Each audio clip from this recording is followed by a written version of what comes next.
शादी के सिर्फ 5 दिन बाद कपल मनाली के एक होटल में अपने हनीमून के लिए पहुंचा था। सुबह होटल का कमरा अंदर से बंद मिला और जब दरवाजा तोड़ा गया तो कमरे में दुल्हन बेहोश पड़ी थी। बिस्तर पर खून के धब्बे थे, लेकिन दूल्हा, उसका कहीं कोई पता नहीं था। आखिर हनीमून एक खूनी मर्डर मिस्ट्री में कैसे बदल गया, आइए जानते हैं। ये बात जनवरी 2022 की है, जब आदित्य और नेहा, दिल्ली का एक आम कपल, दोनों की शादी धूमधाम से हुई थी और हनीमून के लिए उन्होंने मनाली को चुना। होटल हिल क्राउन रिजॉर्ट में उन्हें मिला रूम नंबर 207। पहले दिन सब कुछ बिल्कुल सामान्य रहा, घूमना, फोटो लेना और रोमांटिक बातें।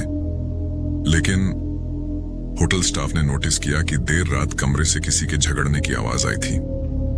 अगली सुबह होटल स्टाफ ने देखा रूम नंबर 207 का दरवाजा अंदर से बंद था। काफी देर तक दरवाजे पर खटखटाने के बाद भी कोई जवाब नहीं मिला। मैनेजर ने मास्टर की से दरवाजा खोलने की कोशिश की, लेकिन वो भी काम नहीं कर रहा था। आखिरकार दरवाजा तोड़ा गया। अंदर का नजारा चौंका देने वाला था। नेहा बेहोश हालत में बिस्तर पर थी, चादर पर खून के धब्बे थे, लेकिन आदित्य गायब था।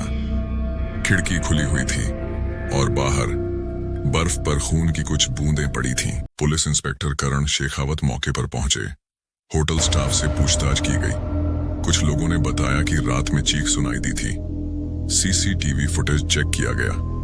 आदित्य और नेहा आखिरी बार रात 11 बजे कमरे में जाते दिखे। उसके बाद किसी को बाहर निकलते नहीं देखा गया। यानी या तो आदित्य कमरे के अंदर से गायब हुआ या फिर वहां कोई गुप्त रास्ता था। नेहा होश में आई तो उसका बयान चौंकाने वाला था। उसने कहा, रात को दरवाजे पर कोई आया था। आदित्य ने दरवाजा खोला, कोई अजनबी आदमी कमरे में घुसा और हम पर हमला कर दिया। मुझे धक्का लगा और मैं बेहोश हो गई। इसके बाद मुझे कुछ याद नहीं। पुलिस ने कमरे की तलाशी ली। दरवाजे पर जबरदस्ती का कोई निशान नहीं था, सिर्फ खून की बूंदें खिड़की के पास थीं और कमरे की अलमारी से एक रेड स्कार्फ मिला जिस पर आदित्य का खून लगा था। इंस्पेक्टर करण को शक हुआ, अगर कोई बाहरी आदमी आया था तो सीसीटीवी में क्यों नहीं दिखा और दरवाजा अंदर से कैसे बंद हुआ। जांच में एक और तथ्य सामने आया। आदित्य की लाइफ इंश्योरेंस पॉलिसी हाल ही में बदली गई थी, जिसमें नॉमिनी अब उसकी पत्नी नेहा थी। क्या ये सब पैसों का खेल था? अब करण को इन 3 लोगों पर सबसे बड़ा शक था। 1, सबसे पहला शक नेहा पर। 2, दूसरा शक होटल के वेटर पर, क्योंकि उसी ने रात को खाना सर्व किया था और आदित्य से किसी बात पर उसकी बहस भी हुई थी। 3, और तीसरा शक आदित्य का पुराना बिजनेस पार्टनर, जो कभी नेहा से शादी करना चाहता था, लेकिन कोई भी साफ कातिल नहीं लग रहा था। 3 दिन बाद पास के जंगल में एक लाश मिली। वो आदित्य की थी। उसके शरीर पर चाकू के कई वार थे और हाथ में वही रेड स्कार्फ लिपटा हुआ था। लेकिन फॉरेंसिक रिपोर्ट ने पूरा खेल पलट दिया। आदित्य की मौत उसी रात करीब 2 बजे हुई थी और उसके कपड़ों पर नेहा की नाखूनों के खरोंच मिले थे। पुलिस ने नेहा से दोबारा पूछताछ की। आखिरकार सच बाहर आया। आदित्य और नेहा के बीच शादी के बाद से ही झगड़े चल रहे थे। नेहा का किसी और के साथ अफेयर था। हनीमून ट्रिप पर नेहा ने प्लान किया कि वो आदित्य से छुटकारा पा ले। उस रात दोनों में लड़ाई हुई। गुस्से में नेहा ने आदित्य पर वार किया। खून से सना स्कार्फ उसने छिपा दिया। लेकिन जब आदित्य घायल हालत में कमरे से भागा तो नेहा ने पीछे से धक्का देकर उसे नीचे गिरा दिया।